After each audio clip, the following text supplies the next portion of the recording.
This is CHSR 97.9 FM here in Fredericton, New Brunswick, Canada. This is Python's Paradise, your film and music show, and this is your host, Greg Gilbert, a.k.a. the Python Hyena. And folks, for my 100th episode, I did a tribute to Lucille Ball, and I had on Geoffrey Mark, who did a wonderful tribute to her. And he is back with me again today, and we're going to talk to a very different artist by the name of Ella Fitzgerald. And Geoffrey Mark has done a book on this woman. And Geoffrey, welcome back to the show. I am always so happy to be on with my Canadian friends. Thank you for having me back. Oh, absolutely. Well, the Lucille Ball interview was very entertaining, and you just have a gift for this knowledge and bring us all this insight into these people. And now Ella Fitzgerald, I actually know very little of this person upon you first approaching me, but that's okay, because you know what? You're going to fill us all in. Understand she was a musician, blues musician, am I correct? I mean, no offense, kind person. She was the world's greatest jazz singer. Jazz singer. Okay, I was off on that. That's quite, not everybody in the world is a fan of everybody in the world.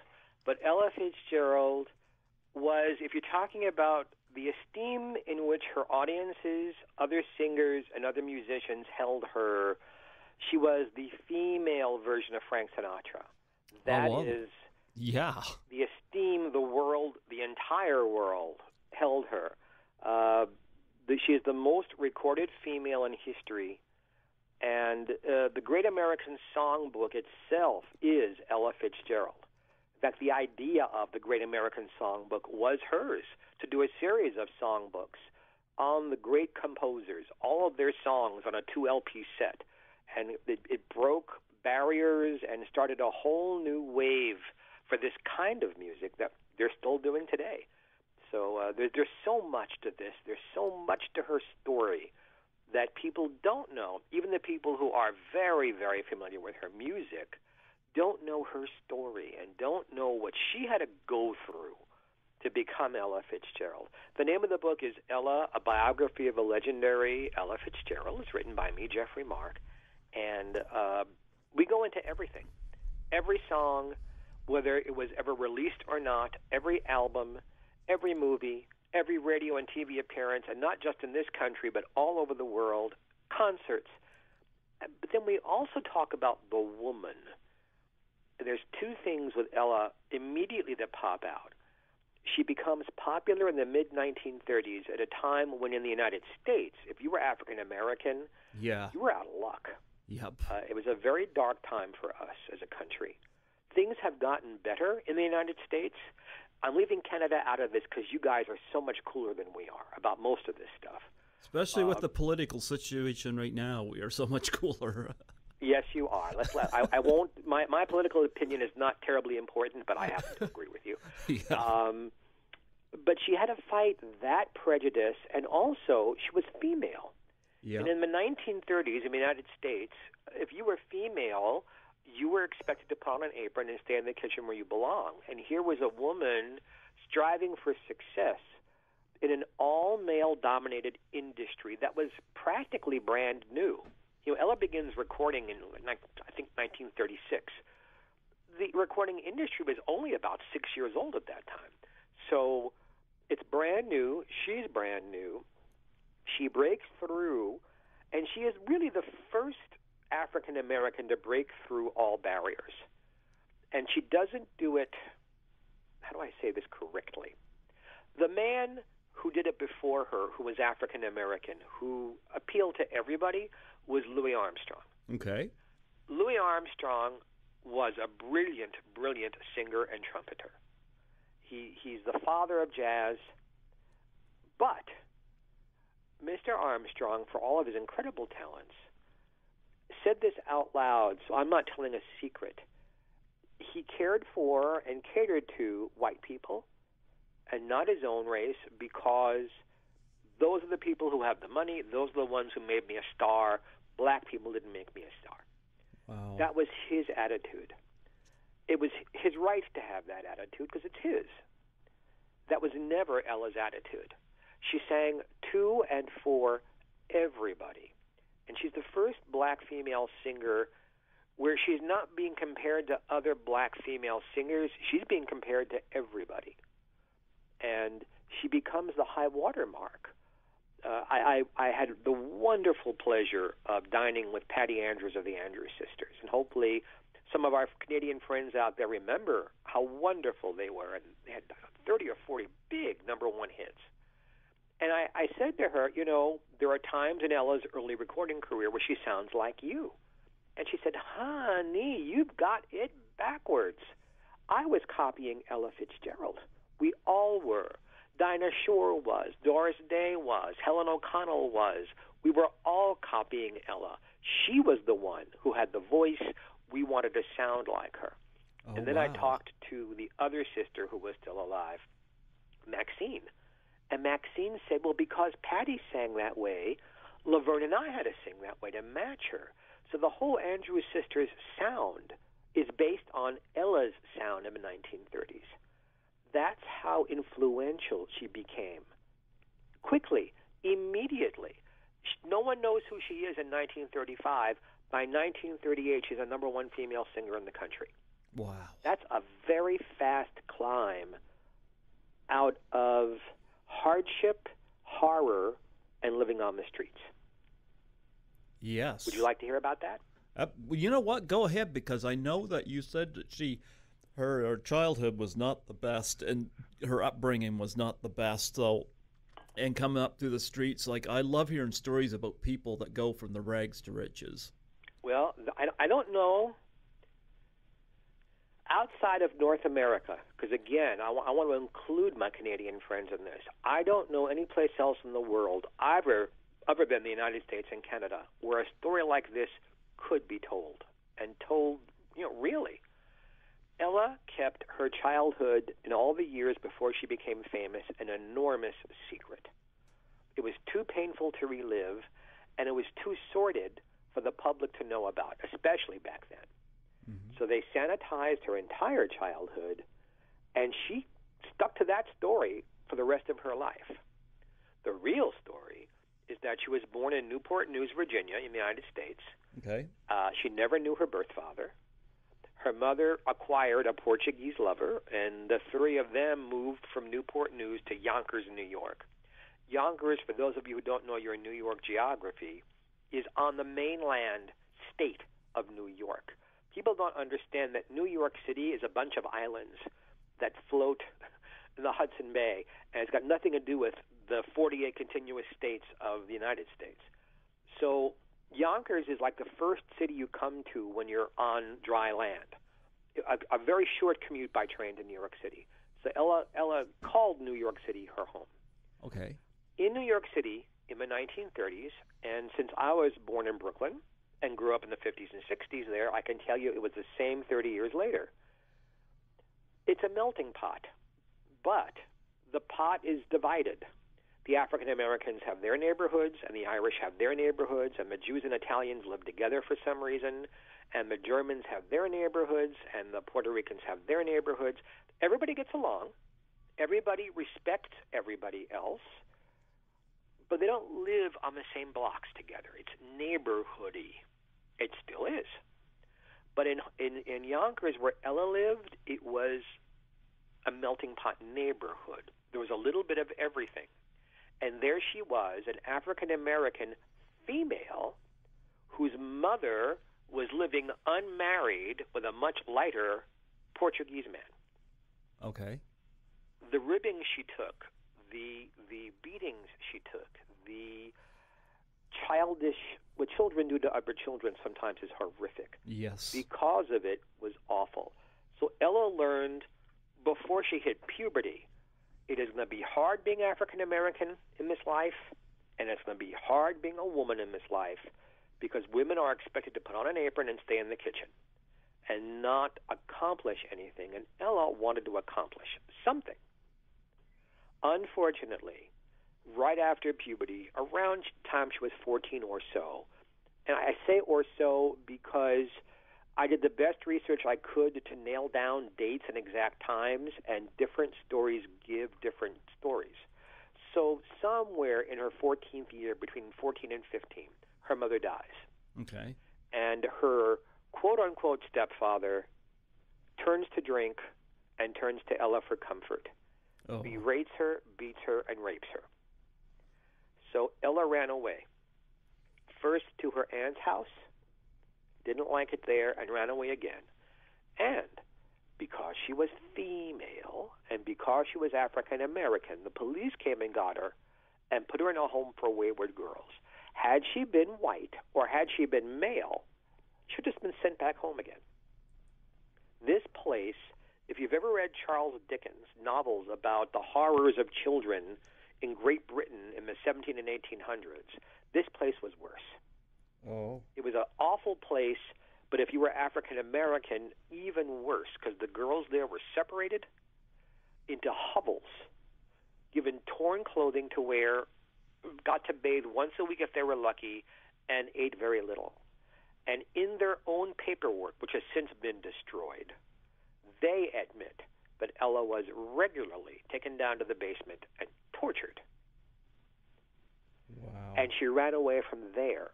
And they didn't come after her. Because what's one more black girl? Who cares about black girls? That was the prevailing attitude. And Ella goes to Harlem, to the streets of Harlem, and is literally living on the streets. She becomes a numbers runner. For those of you who don't know what that is, before legal gambling in either of our countries, you could bet on a certain number to come up. And if you chose the right number, you got paid off. And there were people who ran these numbers, messengers, basically. Okay. And then she began living in a house of prostitution. She was not a sex worker, and I have nothing against sex workers. I think they are needed in our society for various reasons. But she was a lookout for the ladies of the evening to make sure that they weren't going to get raided, there wasn't a detective or a policeman or a nosy woman looking to get into their business. And this is how she survived. As it was said about her at the time, she was a good girl living a bad life. Yeah. And she decided her way out of this bad life was to be a dancer, not a singer. She was skinny, and she wanted to call herself Snake Hips Fitzgerald. And she wanted to go to vaudeville and be a dancer. She was good at it. She was good at the jitterbugging dances of the moment in the 1930s to the big band sounds. She was good at it. She obviously understood the music really, really well because of what happened to her next. She was called at the house of prostitution. Hey, we're having an amateur hour. We got your card. Come in on this evening at this time, and you're going to be on. So the ladies of the evening went with her to give her moral support. They're now backstage in the wings. The last act on the bill was called the Edwards Sisters. And Ella said they were the dancingest sisters you ever saw in your whole life. They were a flash act. In vaudeville, that meant it was one step after another so fast that you could hardly see what they were doing with incredible energy. And they finished to tremendous applause. And then they announced, okay, and now our amateur hour starts. Here's little Ella Fitzgerald. And she was 15. And she said, I can't go out there. I can't follow that. And the girls said, oh, yes, you can. Literally pushed her out on stage. And Ella got hit for the very first time, and certainly not the last, with a spotlight. And we'll never know who loved who more. Did Ella love the spotlight more, or did the spotlight love Ella more? Mm. But the MC of the evening calls her over, and she's all nervous, and some guy in the audience yells out, what's she going to do? And the guy whispers to her, honey, you got to do something. Can you sing a song? And she said, I'm so nervous. All I can do is, the only song I can think of is Connie Boswell's version of Judy. He said, relax, we have the arrangement. Because bands back then would have arrangements of popular songs to play. That's how you made your money. And she sang Judy, and she won. Wow. And she won every contest she got into. One of the contests gave her a week's booking in a theater. And the next big act coming in was the Chick Webb Orchestra. And someone from his orchestra saw her and brought her back to see Chick, who wanted nothing to do with her. Her hair was awful, no makeup, torn clothing, and there's no nice way to say this. Ella hadn't bathed in a while. No one had told her you had to do this regularly. That was her childhood. Mm-hmm. He heard her sing and went, oh, my goodness. Well, so here's what we'll do. Thursday, we're going to Yale. If the Yaleys like you, you're in. The boys at Yale loved her, and she was in. And here's a little piece of information that probably no one will care about, but it is information. Okay. I don't know why it is, but there are not, to this day, very many gay men in the jazz scene. There are a lot of lesbians, but very, very few gay men, even less so back then. But there were 2 gay men in Chick Webb's orchestra. They took her shopping. They took her to a beauty parlor. They taught her how to put on the undergarments women wore in the 1930s.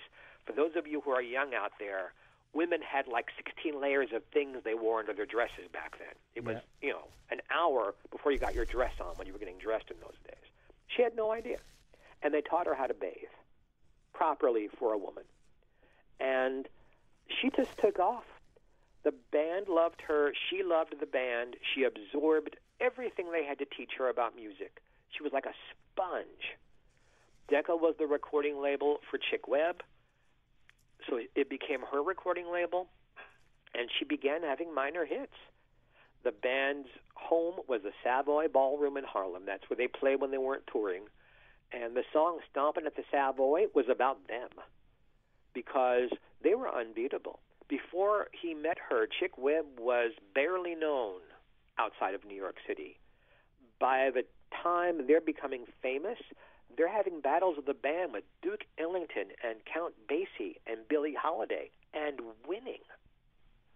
She was on fire. She became the number 1 singer in the country. And then along came a Tisket a Tasket, and she had a number 1 hit and blew the whole thing sky high in a good way. 6 months later, Chick Webb was dead. Oh. And now Ella is the first African-American woman who has her own orchestra. You can't make up stories like this. That she went from that little girl on the street who didn't know where her next meal or her next roof was going to be to having a number 1 hit song and being a star took 3.5 years. Fantastic. It's I mean, there's no manager, there's no public relation. I mean, there were people involved in publicizing the band, but there was nobody for Ella but Ella. And I think it's an amazing idea, and I hope it's an inspiring story to all of our friends who are listening and who will read the book. You know, she could have folded up her tent and said, you know what, screw this. I'm not going to do this. Or, woe is me. Or, I'll marry the first guy that comes along. Or, I'll slash my wrists. This life is too difficult for me. Instead, she said, no, I'm going to make something of myself. I don't care what happens. And she buried the pain of all of this deep down inside of herself. Maybe she used that as energy. You know what they say? They say the best form of revenge is success. Well, her revenge was her work. Mm-hmm. And there has never been, and you guys can say I'm saying this because I wrote a book about her, but I'm telling you the truth. I don't know of any other performer in history who worked as hard as Ella Fitzgerald did all through her career. She began touring the country in the 40s. Her band broke up because the draft came for World War II, and her musicians were all drafted. Mm-hmm. So she became a solo singer, but began touring the world larger in about 1947 and stopped in 1992. So we're talking a 7-decade career here where for most of it, she is touring 42 weeks a year, 6 days a week, 2 shows a night, and appearing on radio, and then appearing on television, not just in North America, but all over the world, because by the 50s, she's as popular in Europe and Japan and Brazil and Argentina and Australia and New Zealand as she is in North America. And she loved playing Canada. She played you guys as often as she could fit it into her schedule, from East Coast to West Coast. She was everywhere in Canada. She loved the Canadian audiences. She here in New Brunswick? Oh, of course she did. Oh, wow. Yeah, and she everywhere. I mean, everywhere. And she anywhere where there was a theater or a decent nightclub in Canada, Ella Fitzgerald appeared across. If she went to Montreal, it was Merci Beaucoup. She appeared at the Cave, if you know where that place is, a very famous, I guess it's a nightclub. But she played from East Coast to West Coast. She did all across the border, anywhere that she could get booked. She played in Canada because we love her. Certainly I do, and her fans out there do. But she loved us more than we loved her. I've never known a performer to have so much respect for her audiences. Let me give you an example. She had hits along the way. She had hit songs. But she didn't come out and do a concert, here are my hits. She sang what she felt like singing that night, which could be anything about anything. She would keep a book in her own handwriting. Well, let's see, I was in New Brunswick, and they liked Mr. Paganini and How High the Moon and Tenderly. They liked those the best. And the next time she came to New Brunswick, she made sure she sang those three songs, but didn't repeat any of the others she sang that night, so that you guys got a brand new experience. So that New Brunswick would not be bored ever by an Ella Fitzgerald performance, and that her fans in New Brunswick were well taken care of. Oh, and she did this in every place she went. Books and books and books and books, keeping track of what you liked and what you responded to. I don't know any other performer who does that. Fantastic. And she passed away in 1996. Yes, sir. Yes, sir. She was ill for a very, very long time. In 1966, she was in the south of France. Okay. And her sister passed away. And she took a private jet from there to Beverly Hills, went to the funeral, and flew back and didn't miss a show. But at the end of the week, she collapsed in Duke Ellington's arms. And they found out that she had really severe diabetes. Oh. But told no one because they wanted to make sure she could get insured wherever she performed. For those of you who don't know, when you're doing big-time shows in big-time theaters and concert halls, and there's, hundreds of thousands of dollars of ticket sales involved, they have to ensure that you don't get sick. Well, if you've got a really bad illness, it's very hard to get the insurance. They kept it quiet. But Ella fought diabetes for the rest of her life, and then heart disease and arthritis for most of the rest of her life. They told no one. Even if she had to go into the hospital, they came up with nonsense about why she was there. But she kept up the work schedule. She kept it up. She kept it up. Finally, by the early 90s, what finally stopped her was gangrene in her feet. Okay. And her feet had to be taken. And that's the point at which Ella retired from public life. But until the very last second that she could be in front of her audiences, she was. What was the date of the last concert she did? Do you know off the top of your head? I believe it was March of 1992 off the top of my head. Okay. Wow. After that, she did not want to have the audiences see her the way she was. She could no longer walk out. She'd have to be in a wheelchair, and she didn't want to sing from a wheelchair. And her eyes were always bad. By the 1970s, she was legally blind because of the diabetes. But now her hearing was going also. If you can't hear well and you can't hear the musicians well, it's very hard to sing. So she just had to accept that now was the time for retirement. And for those of you who loved her and still love her, please know her last years were pleasant, more pleasant than she'd feared. She had a beautiful home in Beverly Hills. All of her friends and her people she worked with came to see her. She'd hold court in her garden, have tea and sandwiches and refreshments served. She couldn't see well, she couldn't hear well, but she had all these wonderful stories to share with people about her life on the road. nothing personal, about her work life. And she really, really enjoyed herself and got to finally have a little bit of peace.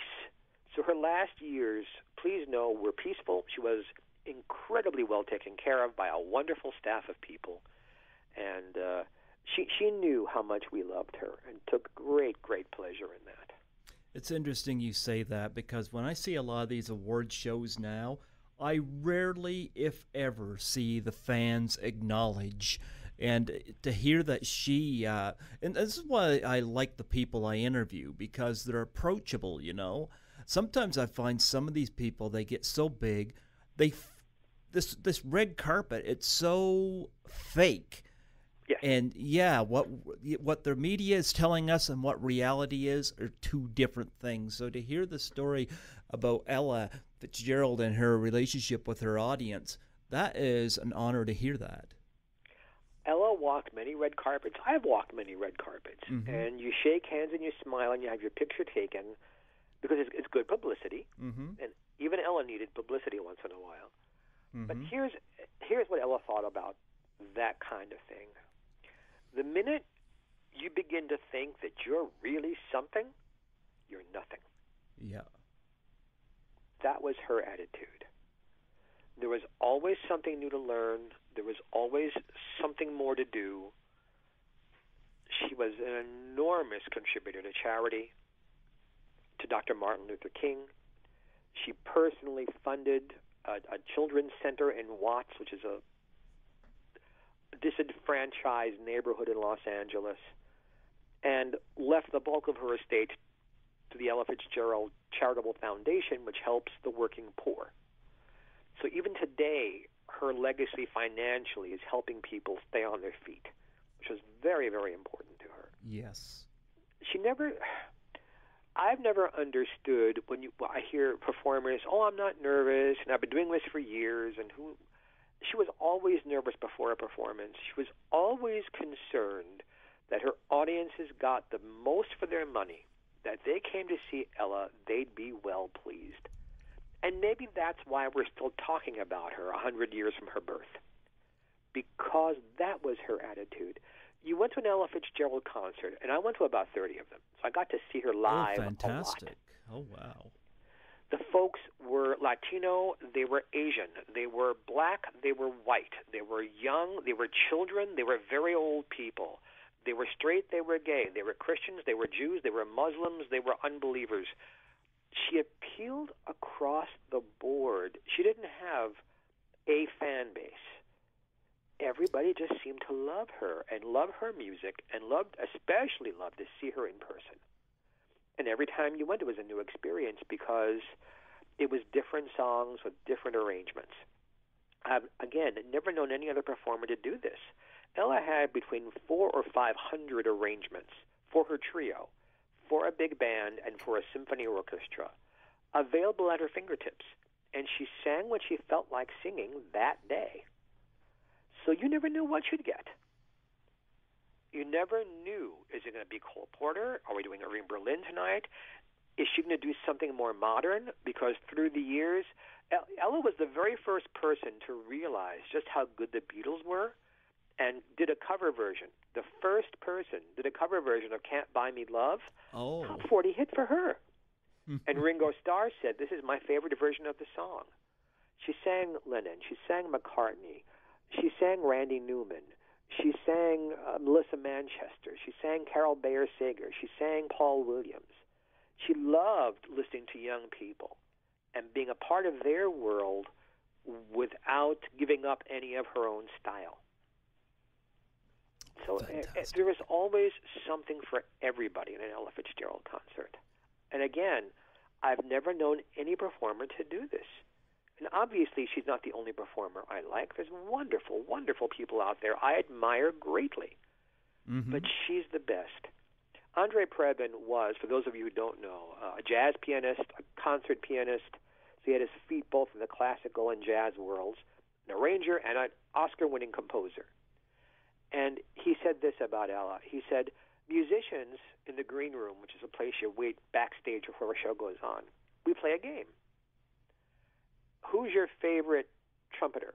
who's your favorite bass player? Who's your favorite pianist? And we bandy this about. But if the question goes, who's your favorite singer? The game cannot continue even one more moment unless you add, oh, you mean besides Ella? That's the esteem in which the people in the industry held her. Even actors who weren't musical performers were such avid, rabid fans of hers. Marlon Brando, Montgomery Clift, and especially Marilyn Monroe. Now, Marilyn did some extraordinary things for Ella Fitzgerald. Do you want to hear about that? Sure, go ahead, please.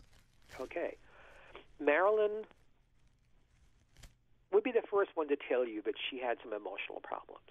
Yep. But she wasn't the airheaded ninny people think she was. She had no education, but she wasn't stupid, and she knew exactly who she was and how much power she had. And when things got tough for her emotionally, she would just get into bed, naked between clean sheets, and just put on Ella Fitzgerald and tune out and recharge herself. So she was very grateful to Ella. So they became friends, and she began, when they were in the same town, going to Ella Fitzgerald shows. By the mid-'50s, Ella was playing nice places, but not the nicest places, and she wanted to get booked into the Macombo, which is a lovely, lovely club in Hollywood. Mm-hmm. And they wouldn't have her. They were afraid that white customers would not come to see a black performer. So Marilyn heard about this from Ella and went to the owners and said, look, you're going to hire Ella Fitzgerald for a 10-night stay. Every night of the 10 nights, I'm going to be there, and I'm reserving a table for 10, and I am bringing the 10 biggest recording stars and movie stars there are. And your audiences are going to come to see us, no matter how well Ella does. And, of course, Ella did brilliantly. And they said, okay. And Marilyn did exactly as she said. Ella never had trouble getting booked anywhere again after that. Fantastic. In Denver, Ella's appearing there in a club, and Marilyn happens to be in town because she's doing some stuff for a movie there, and they're doing some press together outside the club. Now it's time to go in, but the club owners want Ella to use the back entrance. And Marilyn Monroe said, I don't think so, and linked her arm through Ella's and said at the top of her lungs, either Marilyn Monroe and Ella Fitzgerald enter through the front door, or Marilyn Monroe and Ella Fitzgerald don't enter at all. Needless to say, they used the front door, and that never happened to Ella again after that. Ella learned from Marilyn. We use the term now, girl power, like it's a brand new thing. Two women helping each other. It's always been around. We just never talked about it. Mm-hmm. Marilyn taught Ella, hey, look, you're Ella Fitzgerald, and no one need to genuflect at your feet, but you should be treated with respect and given the honor that's due you for your hard work. Absolutely. And Ella began to demand better gowns, better wigs, better hotel accommodations, easier travel arrangements because of Marilyn's example. Ella never became egotistical about it, but she did at least say, look, I'm working my brains out here. Please treat me well so that I can do my best job. Yes. That was a new idea to her. Yes, absolutely. Isn't that amazing? Yes, I love that story. Yep. And you had mentioned, of course, you'd seen her 30 times in concert. I got to ask, have you met her in person? Oh, yes. I got to meet her. She was doing a concert at the San Francisco Opera House with the symphony orchestra there. Mm-hmm. And I got to meet her backstage. Ella, as I said, was very, very frail in her last years.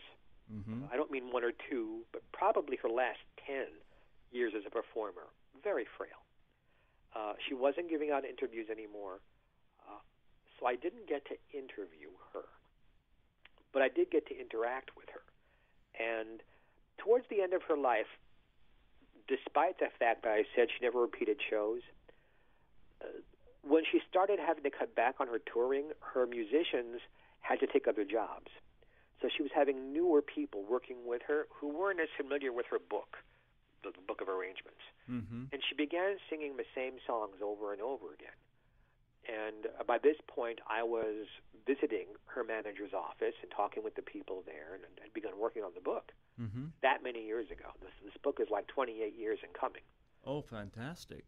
And I made up playlists for her, things that I knew she could still sing because her voice was not what it had been. She was in her 70s and very sick. Your voice fails. There's no way around that. But I chose playlists of things I knew she could do well, for which she had arrangements, and enough of them so she didn't do the same concert twice. So she began singing my playlists, which, of course, thrilled me that I had even the slightest effect on her career or help on her career. Were we friends? No. I was a minor part of this legend's life, and thrilled to be that minor part. Well, I'm quite sure she appreciated it. But she appreciated everything everybody did for her. That's the kind of woman she was. She was very grateful when people treated her nicely. She was an incredibly gracious person. She wasn't your best friend. She wasn't going to sit down and gossip with you about your personal life, certainly not about hers. But if you were an up-and-coming talent, she'd be there for you. She'd come to your opening night. She would, say nice things about you in public if she thought you had talent. So she was responsible for helping. I can't mention how many careers and open doors. Open doors not just for African American performers, but for so many others. She in her shy, and I mean shy, personal way, kicked in steel doors.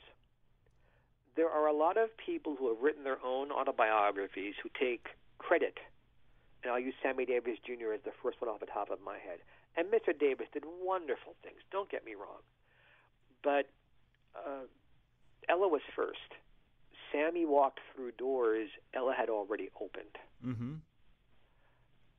Without Ella Fitzgerald, there would have been no Sammy Davis Jr., there would have been no Diana Ross, no Diane Carroll, no Michael Jackson, no Beyonce, and that's just the African-American performers. This goes beyond that. This goes to Latino performers. This goes to Jewish performers. This goes to gay performers. Ella kicked doors in so that it didn't matter what your background was. If you have talent and you can deliver the goods, you can walk through the door. And she most certainly did. This, but never took credit for it. Do you remember where you was when she passed away, when you first heard the news? Oh, gosh, I have to, because I had already written, golly, I don't know how many CDs, of album notes for her CDs, and I've been Grammy nominated for it. So the day she died, I was in Las Vegas on the phone and doing television, answering questions about her. So I spent the day talking about her career and her life and her legacy. So yes, I know exactly what I was doing that day. I was heartbroken that the person was gone, but relieved knowing that her inability to perform anymore, as pleasant as her life was the last few years, was very emotionally painful for her. And I was glad that the emotional pain was gone. And so it was I felt badly, and I was also relieved. And even though she's gone, it's an honor for me to reach out to you and us do this tribute in her honor. It shows that she's still got an impact, and I'm learning a lot here. This is great. But I can't tell you how many songs that we think are standards that Ella rescued from obscurity just by recording them. No one knew the song Miss Otis Regrets out of Cole Porter's bag of tricks, Mm-hmm. except for that Ella recorded it. No one knows a Paul Williams song, Ordinary Fool, which I sing because I'm going around the country plugging the book, of course. The book's name is Ella, a biography of a legendary Ella Fitzgerald, available at Amazon.com. But I'm also going around the country in clubs and theaters singing. I'm doing songs from her canon to the original arrangements and telling stories, some of which I'm telling you today. Some are about the music themselves, some are about the woman, and bringing Ella live into the 21st century. Yes. And I think she'd be very pleased with that. That's the point of this interview here, too, keeping the memory alive, and I've done a number of tribute interviews on here, and it's always nice to have somebody that's got a passion for it, because it allows somebody to be part of a show like this, despite the fact that they're not with us anymore, but yet they're with us in other ways. Well, how many ways can there be? You can download her music from iTunes. Mm-hmm. There are more CDs with Ella Fitzgerald's name on them than any other performer in history. You can buy her in concert and watch on DVD or electronically Ella in Montreux, which is a jazz concert in Switzerland from 1969, from 1975, from 1977, from 1979. There are television shows, Dean Martin shows and Carol Burnett shows you can buy on DVD, and there's Ella. She'd be so thrilled to know that it's like putting money in the bank. She put performances in the bank that her audiences could pull from when they needed an Ella Fitzgerald fix. Mm-hmm. And it's always there for us. Yes. We live in an amazing age. You personally, what are some of your favorite Ella songs and why? Oh, good heavens! That's a that's a big question. Let me see if I can give you a really good answer. The first song that comes to mind is "How High the Moon." Okay. And I have to explain why. And sometimes when you ask Geoffrey Mark a question, there's a story in a story in a story. Mm-hmm. So kids, hold on to my hand. I promise you won't get lost. Okay. You have to know, because we're now going to talk about the best moment in jazz history. All right. So buckle your seats. Okay. But you have to know that back in the 1930s in Nazi Germany, what, Geoffrey Mark? Nazi Germany? How did this get in the conversation? Trust me. There was a musical about a slasher, and it had a song in it that was sung very slowly and lugubriously about a slasher. Okay. The people who wrote this were all Jewish and all fled Nazi Germany, came to the United States, and redid this thing in English with Kurt Weill lyrics. And it was off-Broadway and then on-Broadway, and the same song is in it, and it's sung exactly the same way. Maybe it's the same singer for all we know. And time in, time out. 20 years go by, and for whatever reason, Bobby Darin's people decide that he's going to sing this song up-tempo as a swinging finger snapper. Okay. And he has a number one record with it, Mac the Knife. Louis Armstrong hears this, and he decides for his next album that he's going to do a cover version of it. It goes to number one. Well, now this is 1959 when this is happening. Now it's February of 1960. And Ella is in West Berlin, back when they used those names, and she's getting ready to do a concert. And her manager was Norman Granz, a wonderful jazz impresario who was very, very controlling. And although almost always Ella did what he said, they would butt heads sometimes. But usually if he said, do this, she did it, because he was right. And he came backstage and he said, Ella, I want you to sing Mac the Knife. And being the obedient, client that she was, Ella said, "No way. I don't like the song. I don't understand the song. I don't know the lyrics. Why in the world would I do this in front of 10,000 people?" And Norman said, "Ella, we're in Germany. They don't speak English. They won't even know what you're singing. It doesn't matter. But they'll recognize the tune as a German tune, and they'll give you big applause for it." So her pianist, Paul Smith, said, "Ella, I'll just do this little vamp behind you. Da-doom, da-doom, doom, doom, doom, doom, doom, doom, doom. And you sing what you want. And when you're done, we'll go on to the next song." So she agreed, and they go out in front of 10,000 people, and he begins the vamp, and she even tells the audience, "We've never heard a girl do this, and I don't know if I know all the words, but here goes." And Mac the Knife, for those of you who have never heard this song, is kind of like a blues.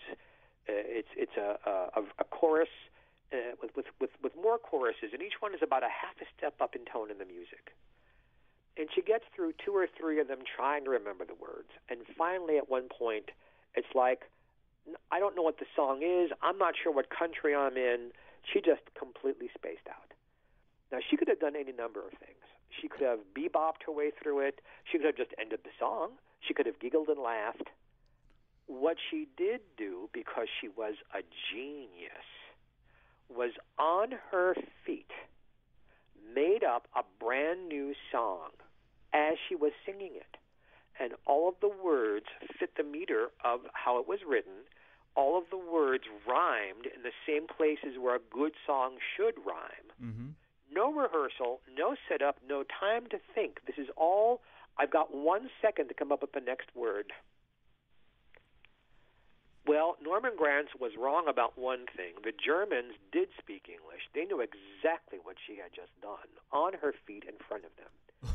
They gave her an ovation like I have never heard. So much energy came at her. It was a surprise to everybody. That, you mean you liked this thing? Wow. And she followed it with How High the Moon, which she'd been singing for years at this point. But she was so infused with the energy of the audience, it was like she'd taken crystal meth, only she didn't take anything. This is just giving back to the audience what she gave to them, what they gave to her, rather. A 7.5-minute version of How High the Moon. Most of it is just scat singing. 2 minutes of it is just her and the drummer. And she was brilliant. What came from this? Well, besides being these 2 songs back to back, the most brilliant jazz singing anyone has ever done anywhere. Grammy Award for Best Song, Grammy Award for Best Album. And Mac the Knife became a second theme song for her after a Tisket a Tasket. It blew away everybody else's version. That's jazz singing. Improvising on your feet and doing it so well that people are blown away. So I have to pick How High the Moon and maybe Mac the Knife. I'll be singing Mac the Knife in my shows. How High the Moon? No, I don't think so.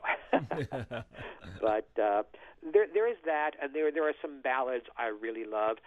I really can't point to anything of Ella's I don't really love, except she did in the middle 60s do an album of gospel music that, although is very pretty, she's not Mahalia Jackson and shouldn't have tried it. She did an album of country music. Again, it's very pretty, but it's not Ella. And then she did try to rock out a little bit. She did try to do some Aretha Franklin kind of sounds in the late 60s and early 70s that, again, are done very well, but it's not true to Ella's style. So I don't personally listen to those things very much. But everything else, there are no bad performances. There are no bad records. There are no clinkers. Everything she did, the material may not have been very good sometimes, but she was always wonderful. Oh, fantastic. You know, upon doing this interview, I did a little bit of research there, and then I noticed that she had done some films too, and I'd like to talk about some of those, starting with Ride 'Em Cowboy. She got to work with Bud Abbott and Lou Costello. I mean, I've never seen this film, but we got to talk about it. Very strange story how this came about. Okay. A Tisket a Tasket was her hit in 1939 or 38 or 39. For folks, I write the book and then I don't retain everything in my head. So if I'm being a little fuzzy about dates and stuff, I downloaded it from my brain into the book. So you're going to forgive me. But this is now 3 years later or 4 years later, depending on which year this is. And it was a wartime movie. It's an Abbott and Costello film. And for some reason, even though the hit had come and gone, they wanted to have Ella singing a Tisket a Tasket in the film. So they came up with this idea of putting Ella on a bus that holds a band. And Ella is made up to look like a teenage girl, even though she's in her 20s by this point. And Bud and Lou are hanging on to the back of the bus, looking in through the back windows for reasons that are unimportant to our story. And she sings pretty much the exact arrangement that she'd done on the record, even though it's several years later now. And then she hardly appears in the rest of the film. And when she does appear, it's like for 5 seconds. It was done that way because Abbott and Costello loved her, but they were afraid that if they put it on in the South, they'd offend people. So they made it so that that entire scene could be cut out and you wouldn't lose any of the story. So Ella, that's it for 10 years, more than 10 years. Her next film is Pete Kelly's Blues. She has a much bigger part in this one, and both she and Peggy Lee are in it. So you got two wonderful, wonderful singers appearing in this film, and Janet Leigh also in that. Yeah. One of her first big things. It was starring, written, produced, directed by Jack Webb of Dragnet fame. And Ella sings the title song, Pete Kelly's Blues, and an old song which became attached to her, Hard-Hearted Hannah. And it's amazing that, again, her genius, Hard-Hearted Hannah, the vamp of Savannah, kind of low down. Where did she only sing it? With symphony orchestras. And it was brilliant because here is this lush symphony orchestration, and here she is singing this low-down bluesy kind of song, and the audience would go crazy because of the juxtaposition of the kind of music it was and where it was being sung. That's Ella's understanding of this kind of stuff. Then she did St. Louis Blues. Yeah, another blues. In which it is around 1918 or 1920, and she plays herself where she would have been a little girl, but she plays herself as an adult singing. That's her part of that film. And then she did a movie called Let No Man Write My Epitaph, which was a film noir about junkies.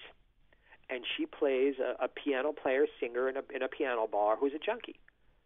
And Shelley Winters and Ricardo Montalban and a lot of wonderful people are in it. And it's her best dramatic performance. So those are her 4 films, and then she did one episode of The White Shadow. Those of you who might remember that TV show from the late 70s and early 80s. I'm familiar with it, yeah. And they did one whole episode away from the school where one of the guys who had been in it and has graduated, it's about him picking up this jazz singer who's come to L.A. for the funeral of her husband, her ex-husband. And the story is Ella's story with fictional names. And she did that hour, and she was very good in it. But that is the extent of her dramatic work. Now, she worked with Burl Ives in one of these films, too, didn't she? That was Let No Man Write My Epitaph. Ah, okay. Now, Burl Ives, also musician/actor. What was her time like with him? She was so busy. The year that the movie came out was 1960. Okay. So first of all, she did an album of songs that really had nothing to do with the film, but carried the name on it. So they were trying to cross-promote her and the film. But it was filmed in 1959. Try to understand, Ella was touring the world, and I mean the world, 42 weeks a year, 2 shows a day, 6 days a week, et cetera, et cetera, et cetera. So she filmed her scenes when they could fit it into her schedule. Mm-hmm. So basically, there was no time to hang out. They brought her in. She did what she had to do, and she went away and came back and did something else. It wasn't like Burl and Shelley and Ricardo Montalban were all just hanging around together, sipping coffee and telling stories. Mm-hmm. There was no time for that. So their interactions were small, pleasant, but small. She was just too busy. In 1959, she was recording the 5 LP, for those of you who know what an LP is, set of the George and Ira Gershwin songbook. So she was making this film, recording the George and Ira Gershwin songbook, made another album, and touring the world, and doing television variety shows. I mean, I get weak thinking about how much work she did that year. Did she have a favorite of her movies? I think dramatically, Let No Man Write My Epitaph was her favorite. I think musically, she was very grateful for both Pete Kelly's Blues and that Hard-Hearted Hannah got sort of connected to her. So for the music, the Pete Kelly's Blues. For her dramatic acting, Let No Man Write My Epitaph. Okay. Now, this book has been a long process for you. Yes. Yes. When did you start writing this?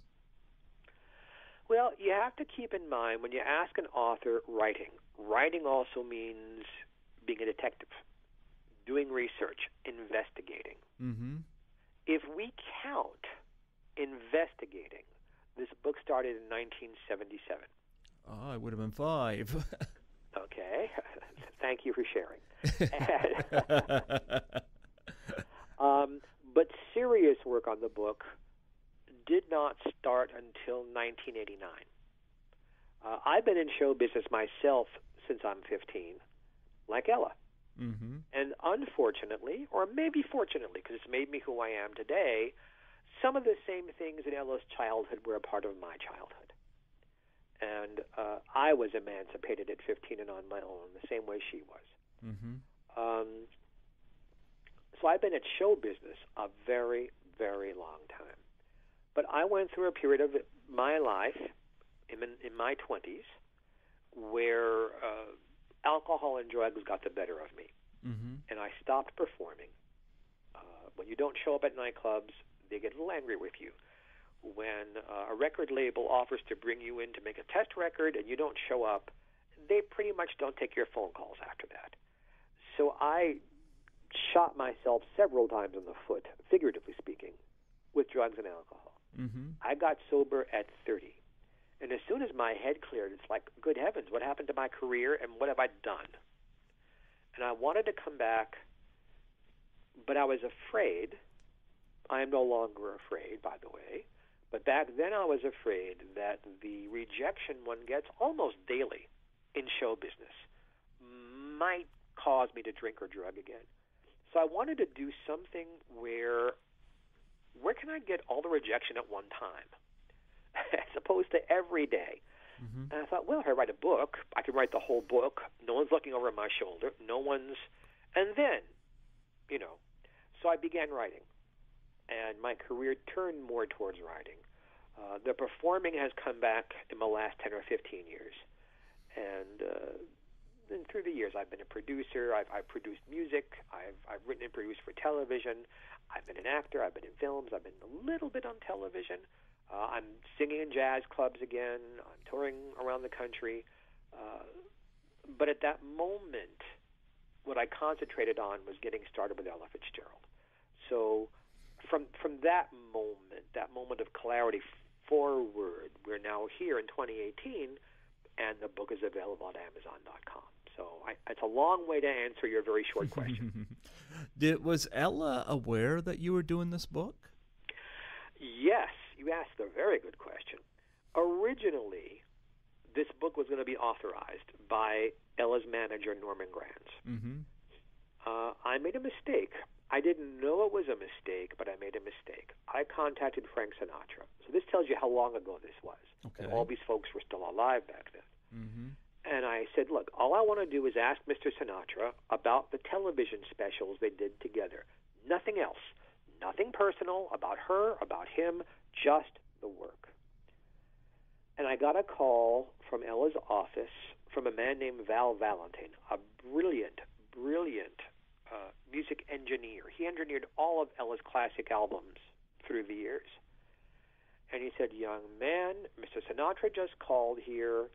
Norman Granz is furious with you for contacting him.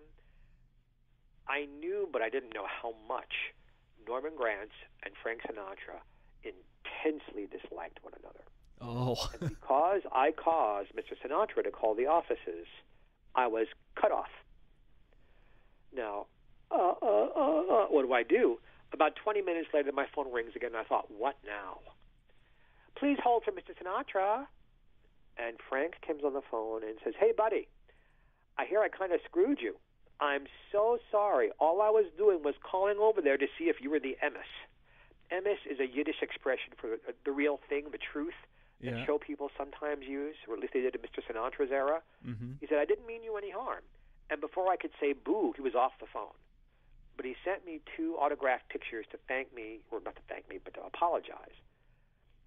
And in the long run since then, I'm glad it happened that way, because it left me free to do the investigating I really needed to do, and time heals all wounds, and wounds all heals. Mm-hmm. And today I have the cooperation of her estate and of the Ella Fitzgerald Charitable Foundation. We are all working together to ensure that Ella's story is told properly, that her music is still reaching people. So, yeah, it was a long, hard road, but absolutely, completely, totally worth it. Wow. You know, it's interesting because we talked about this with Lucille Ball as well, that you had cooperation with her estate and whatnot as well. And, you know, when you treat people well, and I've noticed this with just doing my show, you know, like I was invited for the first time out of the province to go to Toronto to a convention. And I was invited by one of my guests, and it was amazing. And I find networking and you know, you give your, you know, you be honest about what your intentions are, and you do a good job with them. People work with you, and I'm finding, absolutely. Yeah, and what you're telling me, I'm reminded so much of what I'm doing here now, you know. So I've only been doing this podcast since 2015, and even my mom had not understood what I was doing until I played her snippets from an interview where she knew who the person was. And finally, for the first time, I heard my mom say she was impressed. And good for you. And by the way, you mentioned Toronto. Ella played Massey Hall many times in Toronto. Yeah. It's a favorite place for her to play. Where did she play in New Brunswick? You know, off the top of my head, I cannot tell you. But I know that it was not a club. It was a theater. I just don't remember the name of the theater. She play here in Fredericton? I don't. I know it was New Brunswick area. It's not on the top of my tongue here which theater. It was, I want to say it was like an old vaudeville theater that they were having concerts now, mm-hmm. or a movie theater or something that became a movie theater.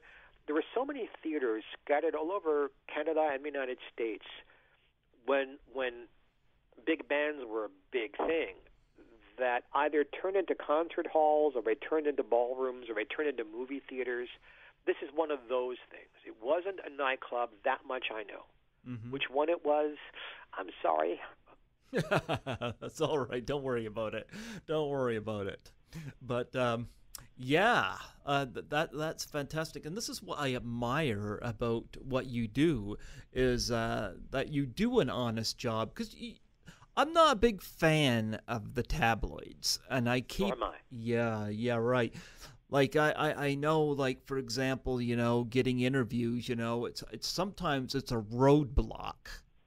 when the tabloids, like, I know this is going to sound very, very off topic, but, I wanted to get an interview from Rosemary's Baby for its 50th anniversary, and I'm thinking Mia Farrow. But because of the whole Woody Allen situation, I'm wondering if that's going to be proved really, really difficult. And why? Because the media kind of screws me on that. So when somebody comes in with honest intentions, you get a roadblock. And so, I really appreciate what you've done with Lucille Ball and with Ella Fitzgerald and Mary Tyler Moore and all these wonderful people that as far as I'm concerned, their lives are even better for knowing you. Well, thank you. I appreciate that. And interestingly, the National Examiner chose my book as their book of the month, even though it is not. There's nothing in it that a magazine that caters to.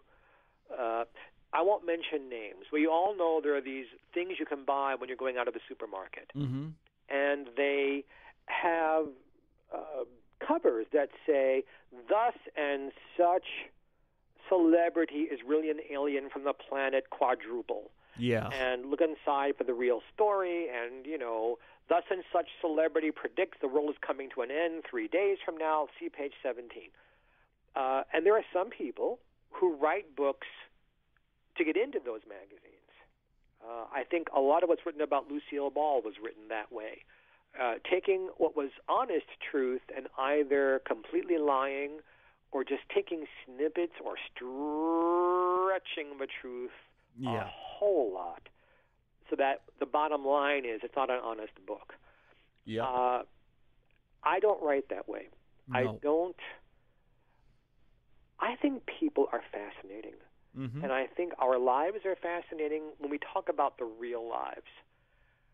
There's no need to gild the lily. The story all by itself is fascinating. I hope my writing style is enjoyable and readable and people like it, and they seem to. I've had best-selling books. I must be doing something right with my style.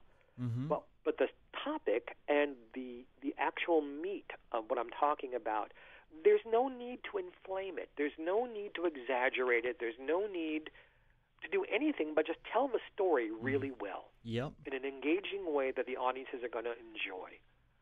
That's what I do. And thank goodness people have enjoyed it and continue to enjoy it. The book is only out 2 weeks. It's flying off the shelves. There's already talk about all kinds of stuff that might come from the book. And I'm very pleased. I'm very happy that this is doing so well. That and the book is expensive, kids. It's $38 American. I don't know what that is in Canadian dollars, and that's for the regular edition. There is a deluxe edition that has music in it, and that's $55. Have we talked about that yet? No, talk about it, please. Oh, please. Yes. The deluxe edition came out of. I did a show back in April for Ella's 100th birthday at the Grammy Museum. And besides wonderful Patty Austin was there with me, the two of us were like the stars of the show. Turns out Universal Music sent somebody there. And I knew that some of Ella's music was bought by Universal Music. What I did not know, and which they told me that evening, was that all of her major record labels are now owned by or distributed by Universal Music, all under one umbrella. But nobody had thought to take the music and put it together on a CD. So I said, gee, wouldn't it be great if we could include some of the music I'm talking about? And initially, I thought they would allow me to use one of the CDs I've already put together for both Decca and Verve, greatest hits things that I thought were wonderful. And they said to me, it costs us the same money to make something new as it does to reprint something that's old. And I said, no kidding. So months of negotiations have gone by, and the CDs still aren't available yet. They won't be available until sometime in April. Okay. But you can pre-order the deluxe edition now and wait for your copies. One CD is studio stuff from 1935 to 1990, what I think are the 20 best songs. And they are in the order but I am sure Ella would have put them in herself had she chosen them. One CD is all live in concert from 1947 to 1983. And again, just how Ella would have put it together. I'm so pleased to be able to offer this to the fans. That one is $55 American dollars. And yet they're flying. We're getting more orders for the more expensive one than for the less expensive one. Oh, that's which tells you great. that Ella Fitzgerald's fans have incredible good taste because they really want the music and they really want more. They want more of her. And I'm so happy to bring it to them. Oh, you know what? That's a great feeling to have, too, you know. But even being with you, and I love being with you, and I hope you'll have me on again as soon as you're available to give me another date. When you're talking with someone like you, who knows what he's doing, mm-hmm. and I will do, because you have to, anything I'm invited on, I will go and do it. I don't say, no, I won't do that. I'll do anything. Yeah. But then you get on shows with people like you who know what they're doing, who ask great questions, and then give me the space to give hopefully great answers. It's a pleasure. It's a pleasure to share Ella, me. I'm amazed how many people are asking me questions about my life and my career that I wasn't expecting. To know that I have fans out there. It's an honor. It's a pleasure to be a part of the show business itself. It's a pleasure and an honor to be a part of Ella's legacy. To do this is not a chore for me. This is an honor. You know what's interesting about this with me is I knew very little about Ella Fitzgerald. And so for you to say that I ask good questions and whatnot, it's a major compliment to me because I'm coming up very little bit here. And I have done some research. I went on Wikipedia and I've done stuff like that. And I looked up the Internet Movie Database. That's how I got all their films and whatnot. But I was able to come up on short notice to do this interview because I knew full well through the Lucille Ball tribute you were going to deliver the goods, even if I couldn't. Sir, you flatter me. Don't stop. No, but this is you fun. Ask good questions because you know how to run an interview. You have an inquiring mind, and I'm not making fun at all. Nope. So that as I'm talking, something is coming up that tickles your curiosity, and you ask a question about that. Yep. There are interviewers, I stop talking, and there's dead air, and I have to start talking again because I don't know if they're distracted or just don't know what to ask next, or they're sipping their coffee, or I don't know what they're doing on their end of things. But when I hear dead air, I just start talking again because I want our friends out there who have tuned in to have a good time, because that's another thing you and I are doing. See, friends, I'm not just here to ask you to buy my book, Ella, a biography of the legendary Ella Fitzgerald, available on Amazon.com. I'm not just doing that. I'm here because I want you guys to have a good time. Yep. You know, I was asked to do this, and I'm happy to do this, and I wish more Canadian interviewers would reach out to me so I can talk to my friends in Canada. It's an honor for me to be here. I want to entertain you. So would Ella. I'm kind of honoring her legacy this way. I want to tell wonderful stories. I want to make you laugh. I want to make you cry. I want you to want to know more about Ella yourselves. I want to bring up happy memories for those of you who are big fans, and I want to maybe teach you a little bit if you haven't been a fan until now. And this wonderful gentleman who's having me on, I want him to have a good show, and I want him to get good ratings. So I'm doing my best to do all of those things at once. And when I'm with someone who's a total professional like you make it easy. Thank you very much. No, like a lot of times when you stop talking, I'm juggling stuff through my head to try to figure out where am I going to go here? Where am I going to go there? But a lot of times, you know, people don't want to hear me. They want to hear the guests. And like I said, I knew that you were going to deliver the goods. And that's not just me throwing compliments at you. It's I felt so comfortable, even though I knew very little I know a lot more about her now, but even though I knew very little about her, I knew that you was going to educate me very well and make this entertaining, and I'm so glad that we were able to do this. Well, it's a lot of fun, Greg, and even the people who are really into her music don't know what to ask about her life.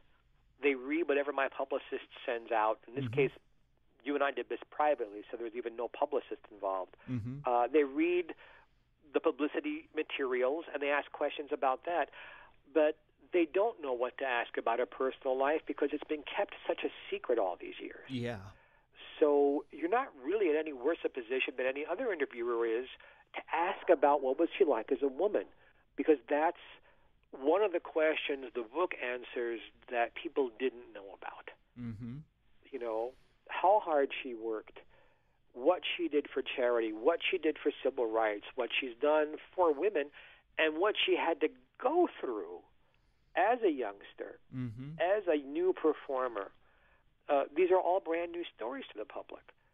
So, don't think that you're in any worse position than anybody else. Nobody knows. Here's a question I do have. I know you mentioned that her mom passed away at an early age, right? She never knew her father. She had a stepfather that wasn't married to her mother, and then her mother died when she was 14 or 15.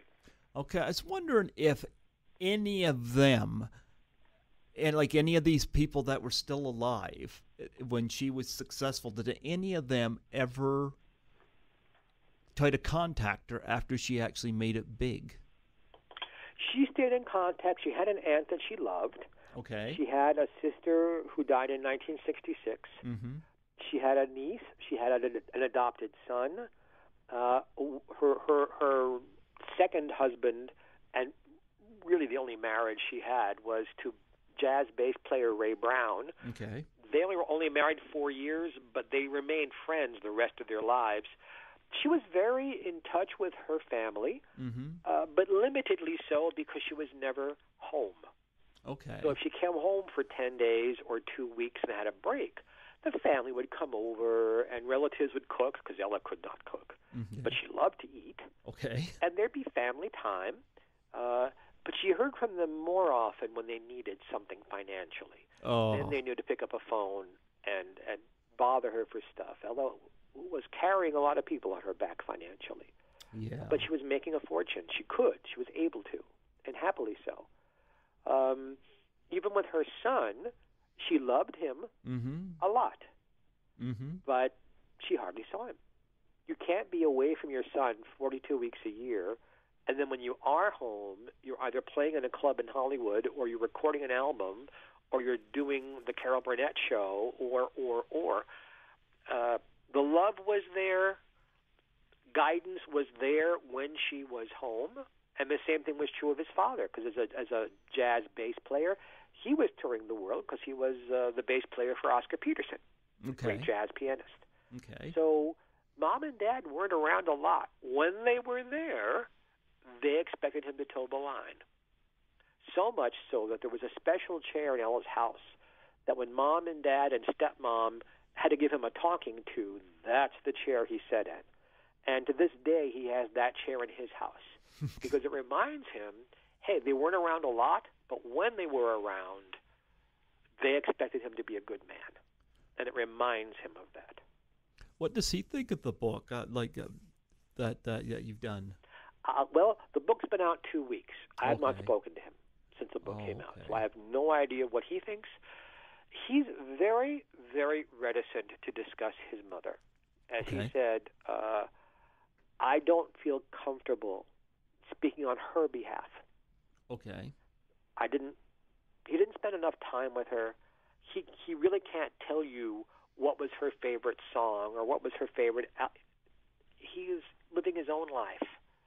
And he knows who she was to him as mom.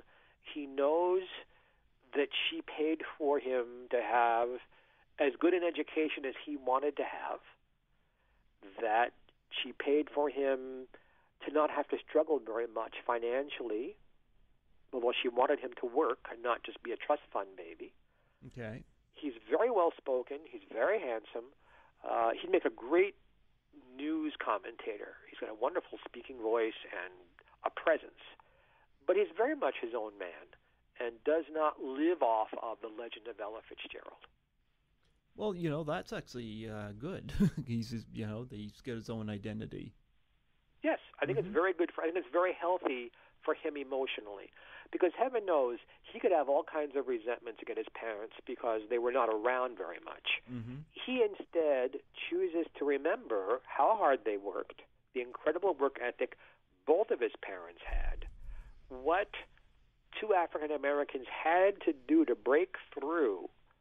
Now, Ray Brown Sr. never made the kind of money Ella did because he wasn't the huge star she was. But in the jazz world, among jazz bass players, he was right at the top. But he was constantly touring, constantly working. Ray Jr. is very aware of what his folks had to go through as African Americans in show business to make the kind of livings that they did, to provide for him as well as they did, and has chosen, instead of having resentments, to just lead his own life and be grateful for what he did get, which I think is a marvelous, marvelous attitude to have. Here's a question. Now, when she was on tour, did you say 7 decades? Yes. 7 decades. Is there anybody she loved touring with? Because you hear about artists, they tour with other artists. Is there anybody that she toured with that she just enjoyed the experience? Oh, yes. But it's not going to be the kind of answers you're thinking of. It's not another singer. That's okay.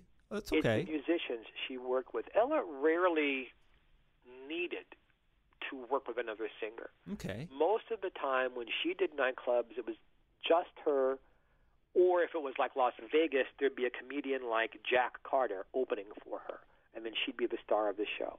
But most of the time when she played concert halls and she played concerts and did nightclubs, it was just Ella Fitzgerald and her group, whatever the group was. So what she really enjoyed was she loved working with Oscar Peterson. All right. She loved working with a pianist named Lou Levy. Okay. She loved working with a pianist named Tommy Flanagan, with Paul Smith, another pianist. Keter Betts was her bass player for, 35 years. She loved being with the musicians who were so good at what they did. Because remember, when you're doing jazz, there's an arrangement. Sometimes the arrangements are by brilliant arrangers like Nelson Riddle and Marty Page. And sometimes you're doing something in the moment, spur of the moment, or she'll take the arrangement and run with it. And they had to be able to keep up with her musically. It was just a demand she had. Look, I'm putting my professional life on the line every time I go out there, and I do something a little different. I try a song I've never rehearsed before because somebody requested it. She needed people to bounce off of and who could go with her whichever way she went. And she surrounded herself. They were all men. I don't believe a woman ever played for her. But she trusted them implicitly, musically. And she enjoyed that because every time she came to work, she was with peers who were as good at what they did as she was at what she did. She also loved working with Count Basie. She loved working with Duke Ellington and their bands. Okay. She particularly enjoyed working with Benny Goodman. Okay. But I can't say that she loved working with Peggy Lee or Dinah Washington. No, one singer, perhaps, that she enjoyed vocalizing with the most, and she did vocalize with the most, was Dinah Shore. Okay. She loved Dinah. Okay. Like Marilyn Monroe, Dinah was a girlfriend. That she could hang out and have coffee and talk about personal things. And Dinah worked for so many years on television, and in every version of Dinah Show's TV show, Ella was a guest. So she loved working with Dinah, and on the male side of things, Frank Sinatra. She worked with Frank whenever he asked, for whatever charity he was doing, irrespective of which political party he happened to be associated with at that moment. If he said, Ella, I'm doing a benefit, she'd find a way to be there. Oh, okay. So now, and then there are people that, although they were friendly, working together wasn't so easy. She and Billie Holiday were friends, but Billie really resented Ella's success. Oh. And it ate into their friendship. Ella really admired Sarah Vaughan and Carmen McRae. Sarah and Carmen, on the other hand, although they admitted Ella was the best, resented her because no matter what they did, they were in Ella's shadow. Ella was being compared to everybody else. They were only being compared to Ella. And it kind of made things uncomfortable. Ella loved the Manhattan Transfer, especially the two girls, Cheryl Benteen and Janice Siegel. And they talk a lot in the book about Ella. She loved that she got to perform with them a couple of different times in the 1980s, and how good they were, and how much she enjoyed what they brought to the table. So it wasn't like she had a favorite comedian who opened for her, or it was more about the musicians. It was more about the music. Okay. Well, here's a question for you. Of doing this book, and I know this was a long trek to get this book done. Yep. What was the most difficult part of doing it? Who or what? Go with both. I think what is the amazing. Forgive me, folks. Now I'm bragging. Forgive me, please. Sure. The amazing amount of hard work that went into it. Mm-hmm. I never would have imagined it would be this hard to write about somebody, because people were so shy about sharing information with me. It was just like just pulling a Band-Aid off a quarter of an inch at a time. Yeah. The Who, other than the Frank Sinatra story I've already told you, Mm-hmm. the one person who surprised me was Andy Williams. Okay. Now, Andy and I have several friends in common who love him and loved him. Andy and I were never friends, but I did get to talk to him on the telephone when he was living in Branson, Missouri, in a theater there. Okay. And I knew his brother. And I told him that I knew his brother. And he got very, very snippy with me. This is not an interview about me, and I'm not discussing anything personal. I said, I'm just telling you your brother says hello. I saw him yesterday.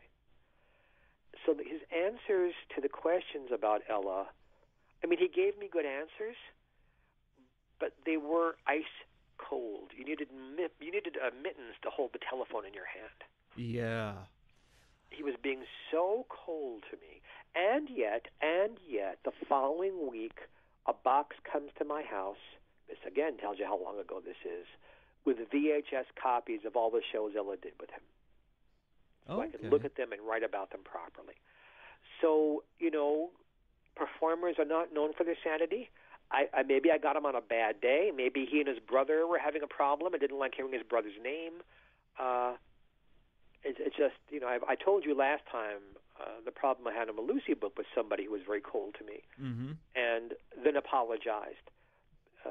And if you want to hear that story, go back, folks, and look at our show, number 100, and you'll listen to that. You'll hear the story that I'm talking about with Robert Stack, Mm-hmm. About the Lucy show. You never know why people react the way they do. But for the most part, the people who would talk with me were very gracious, guarded but gracious. I think the amount of work I had to do, it was the hardest of all the things I've had to write so far, because it's voluminous. Between 1956 and 1960, those 4 years, and I may have already said this, and if I have, please forgive me, Mm-hmm. Ella recorded enough music in the studio and live to fill 27 CDs in 4 years. Oh, fantastic. That's fantastic. Today it takes them 4 years to record one song. Yeah. And the bass player and the drummer never even meet each other. Each thing is done one layer at a time until they finally bring the singer in. Everything Ella did was done all at once. She and the musicians were there, 2 or 3 or 4 takes, that's it, next song. There were 2 albums she did back to back. She went in with an arranger and a full orchestra, recorded an entire LP album, came in the next day with a different arranger and different musicians in an orchestra, and recorded a second album. 2 full albums back to back in 2 days. That's unheard of anymore. Yep. So there was, and still is, a lot of ground to cover. You know, you and I are doing a 2-hour show about Ella Fitzgerald. We will never run out of topics. No. Because the book is 450 pages long, more or less. There's over 270 photographs in it. There's so much meat there about her. And like I said, she is the hardest working woman in show business.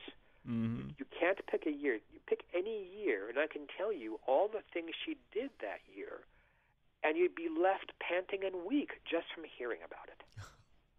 Wow. How many books have you done, anyway? I know you did Lucille Ball, you've done Ella Fitzgerald. I've had 3 hit books, and then a few that weren't hits.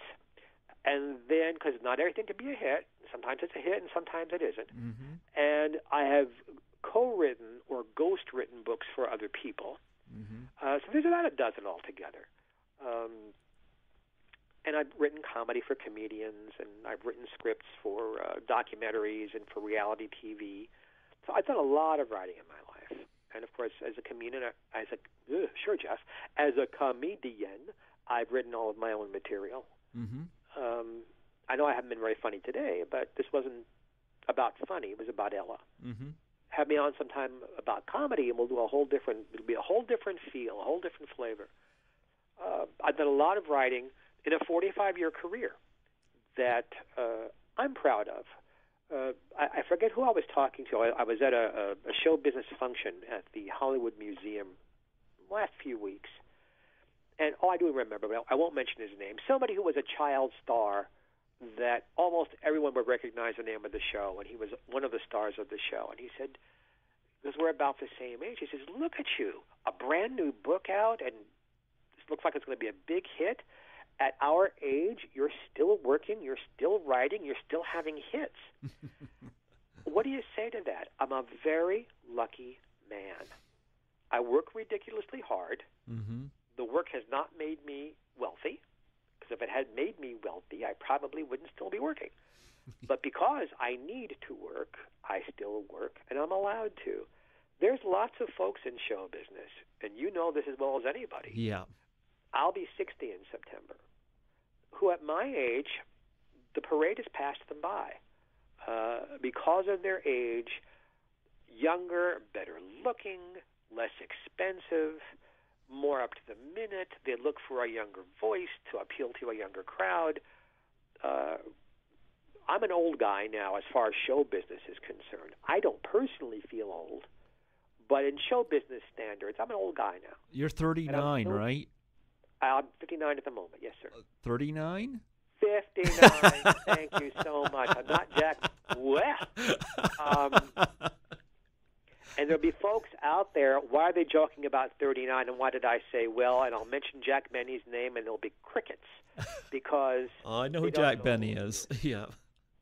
But a comedian who was very, very famous for the entire 20th century, who made a joke about never getting any older than 39 until he was 80 and he died. But that was the running joke. Yeah. I'm a lucky guy. I'm a blessed man. I work really hard. I have gotten to know most of my heroes and either socialize with them and or work with them. I'm on the board of directors of the Palm Springs International Comedy Festival. That's going to be happening this September in Palm Springs, California. Okay. So the beat goes on. And I've got another book coming out next year and another book coming after that. What did the books come out? What are the topics? Well, the Lucy book that we talked about last year is coming out as the new Lucy book. And we are adding in, besides all the television stuff that I write about, all of her radio shows, okay, Wildcat, her musical, and we're still negotiating about this, what to do about her films. Because people don't realize that Miss Ball did over 70 films before I Love Lucy, never mind the films she did during and after. We don't know if there's enough room in the book to look at each film in depth the way I do her shows. The films may just be a listing, a little writing about the best of them and some photos. But we'll see. Maybe the publisher who does this will allow me to really, really, really put this together in a large book that has everything. Oh, but fantastic. It will be coming out next year, and then my memoirs are coming out after that. We'll see. because there's more things working. The more you work, somehow the more opportunities open up. So Yes. a doctor and I are working about a history of the HIV infection. Okay. And how it's affected our world. We don't have a publisher for that one yet, but we're working on it. So I'm a busy guy. And then I'll be all over the country singing. Mm-hmm. I'll be in New York at the end of April. I'll be in Baltimore at the end of April. I'm singing in the Coachella Valley where Palm Springs is. I'm singing When in are you Los coming to Angeles. New Brunswick? New You know Brunswick, something? Canada. I'd love to come to Canada. You know what stops us? Money. Those of you in New Brunswick, if you have a theater or a nightclub and want to pay my way out, I'll come do the gig for free if you'll pay my expenses. But the problem is paying for the expenses. Yeah. So if there's anybody out there listening who would love to have an Ella Fitzgerald show come to New Brunswick, pay for my expenses, make it free for me, that I don't lose any money, I will be happy to come out and do my show and have a book signing and meet all of Ella's fans, and Greg Gilbert can come out and be in the audience and maybe even introduce me on the stage. We have a wonderful time Yes. if we could make it happen. Yes. And we also, at some point on here, we won't do it today, but eventually we got to do a tribute to Mary Tyler Moore as well. Well, as you know, Mm-hmm. I did a documentary for TLC about the Mary Tyler Moore Show, and she deserves a tribute. We'll have to do that. I would love that. I would love that to Yeah. come on and talk about Mary, and maybe even do one in person in New Brunswick. Sure. There are so many wonderful people who have given us so much pleasure, that deserve the limelight, that deserve this kind of attention. Mm-hmm. And I'm happy to bring it. I'm happy to bring it to people. I'm giving you my enthusiasm and my love. Yes. And it does not mean, folks, there aren't wonderful young people today that I don't admire also.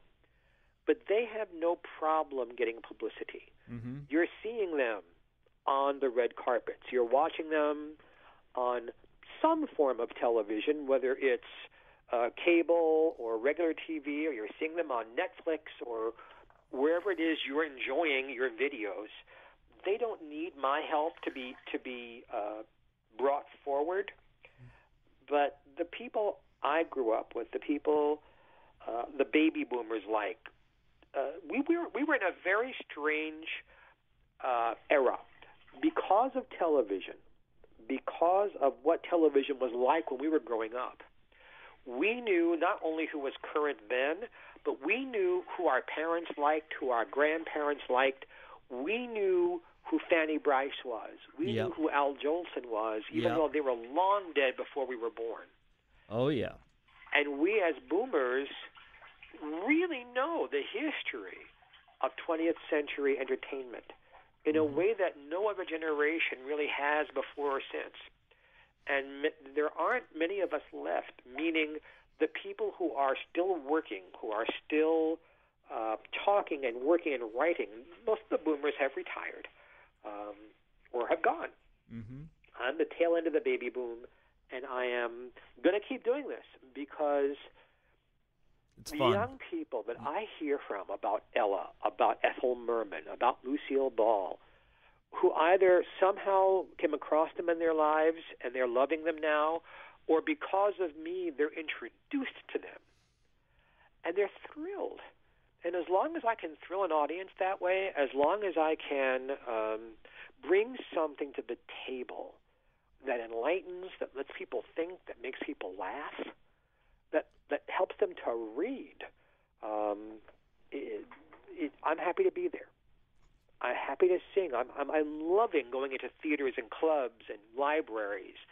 And I'm not Ella Fitzgerald. I don't even pretend to even try to imitate her. I sing like Geoffrey Mark. Mm-hmm. But I'm bringing her songs forward. Mm-hmm. And the people in the theaters come to me afterwards and they say, we get it. You're not Ella. We get that. But it's such a thrill to hear these arrangements. This must be a little bit what it was like to see Ella live in the same room. Yes. The energy I give off, the love I have for the music. And forgive me, I'm pretty good on stage. I'm much better in front of an audience than I am in front of a camera, which is why I never became a movie star or anything like that. Mm-hmm. I'm okay.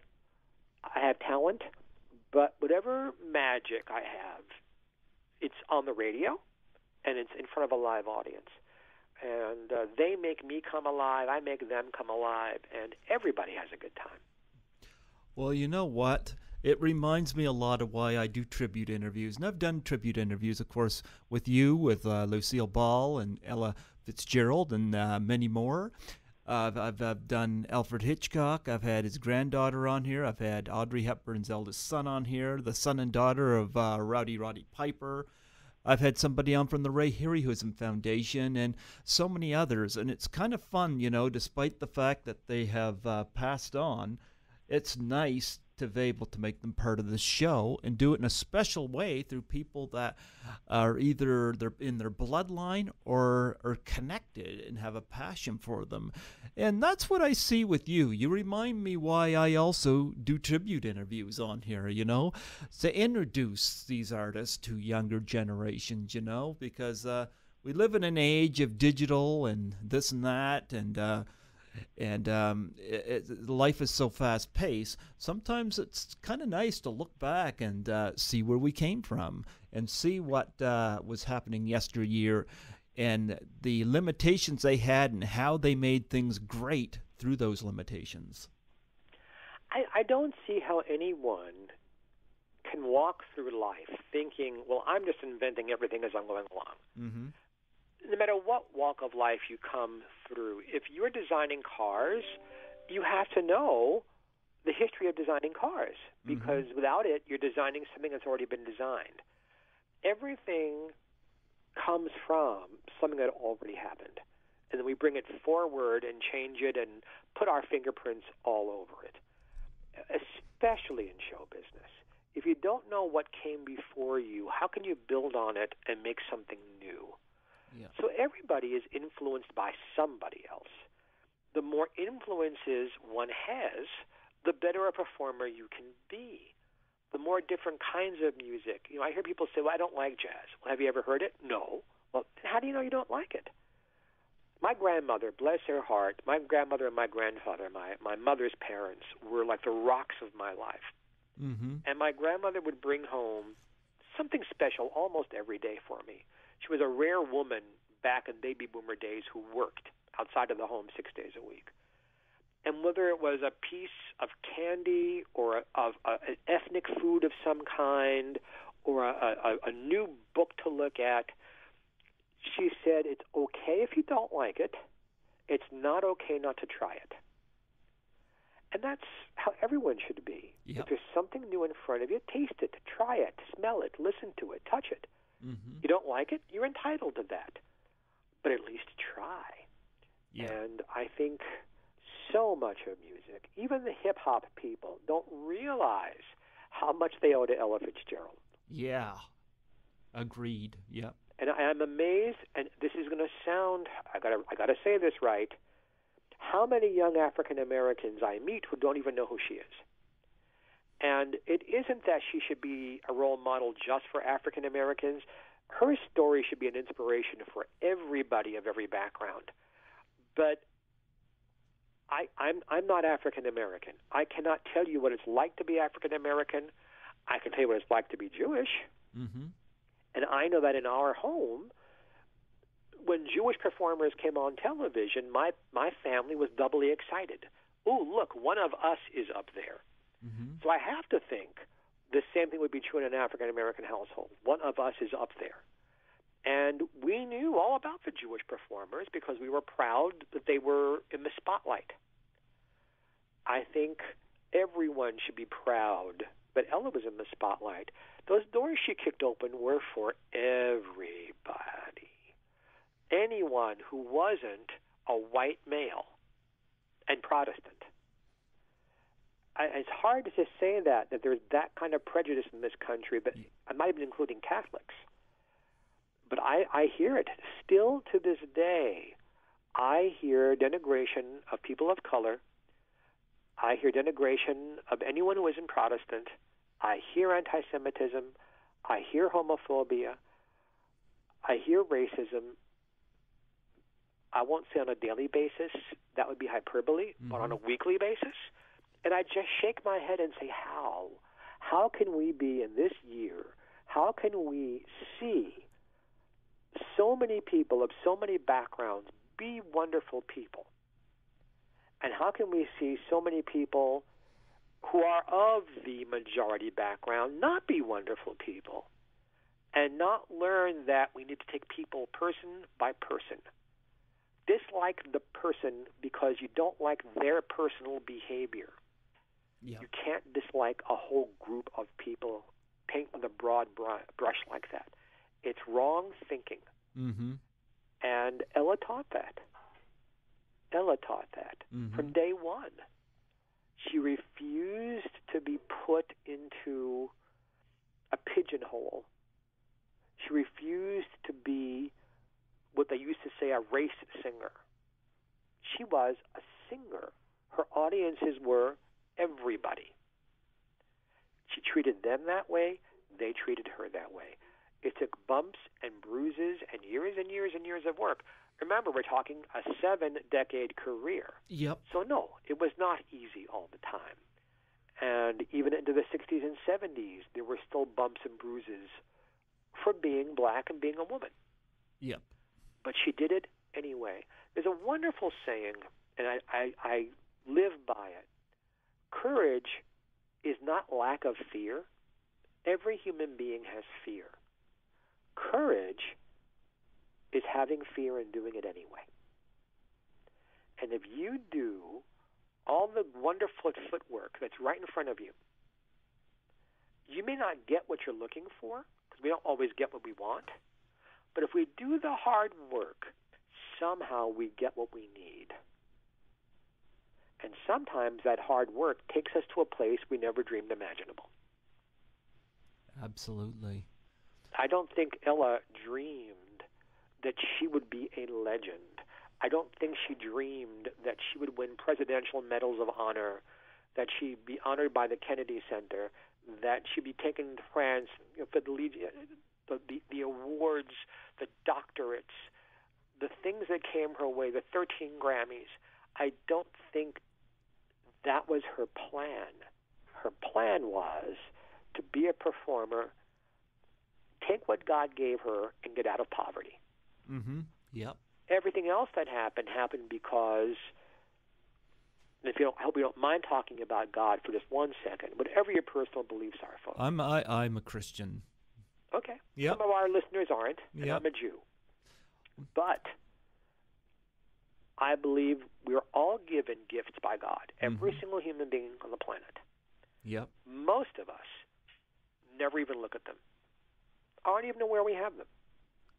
A lucky few recognize them and have the courage to do something with them, which is what I think God intended. That's why we got the gift.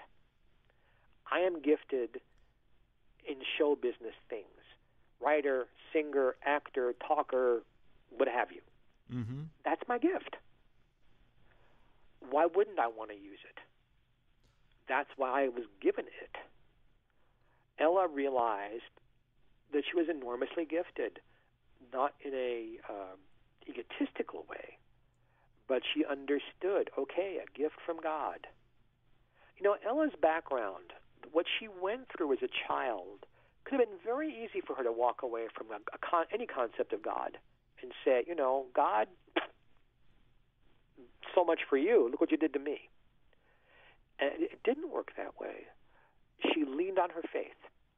Mm-hmm. She never forgot, all right, this is tough, but there's something in this. God's going to help me here, and got through all the hard things with her faith.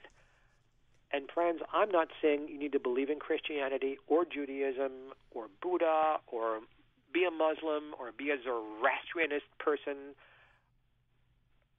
But you know what? I think it helps life to believe in something. Yes. Yes. And if you don't believe in anything, believe in the faith and courage of other people like Ella. Mm-hmm.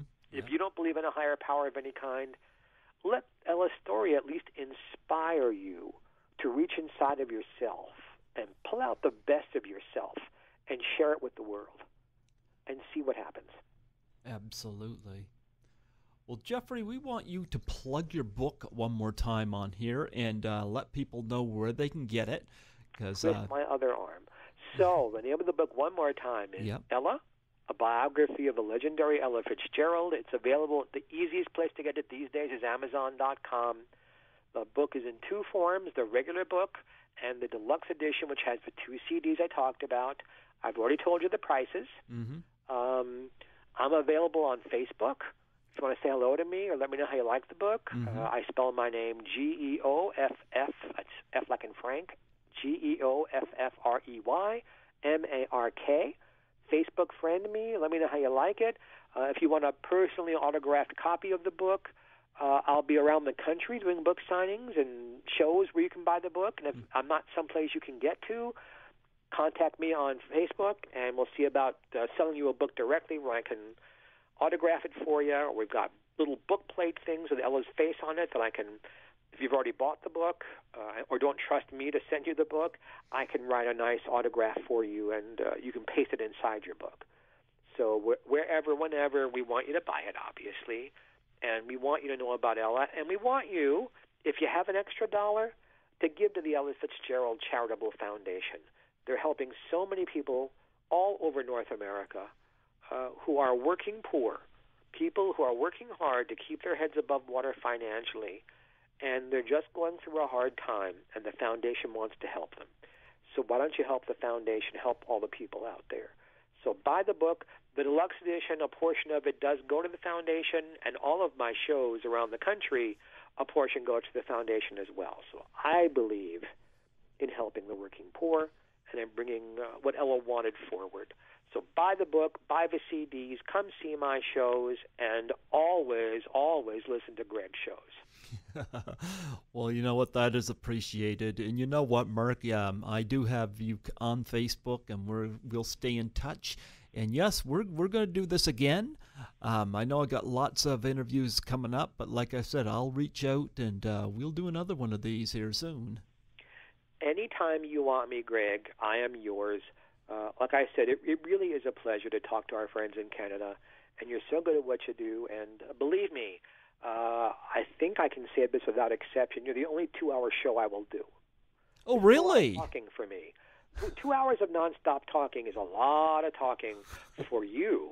I'm happy to do it. Well, you know what? I am honored. Thank you so much for that. I feel blessed. So do I. Well, you know what? It's appreciated, and I learned so much today about Ella Fitzgerald. And I did know who she was before the interview, but I wasn't that detailed on her. But you certainly had filled me in, and again, just like with Lucille Ball, this was a fantastic experience. I thank you so much for being part of my show today. The best way you can thank me is to have me back. I will definitely have you back. And, yeah, sometime we got to do Mary Tyler Moore. That's one I think we got to do at some point. Sure. Yeah, we'll do Mary Tyler Moore at some point. But you know what? Anytime you get a book or anything come out, you reach out to me. I will. Absolutely. I'm happy to do it. I know you reached out to me months ago, and I've had so many interviews coming up that That's because you're so popular. Well, you know what? I'm hoping, because I do this as a volunteer, and that's partly why I enjoy it. But I'm going to tell you, when people invite me to conventions and stuff like that, and I don't get to travel very, very much, but it is nice to meet people and have people enjoy what I do, and I try hard to do justice to the people I interview, or to, in your case, yourself and the people we're tributing, like Ella. You succeed, sir. And our fans out there, and you do have fans, our fans out there, and Ella's fans, and Lucille Ball's fans, you must know how much we appreciate being able to share this with you guys and to meet you in person. It's always a thrill to meet the fans. And by being on Greg's show, you know, I live in California in the United States. Mm-hmm. For me to get up to you guys, unless someone sends for me, it's really, really hard for me to do it. Yeah. At least this way I get to talk with you and reach out to you and spread a little love. Yep. And that makes me happy. Makes me very happy, too.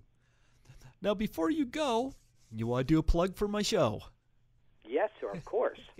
Just state your name and that you're listening to Greg Gilbert on Python's Paradise out in New Brunswick, Canada.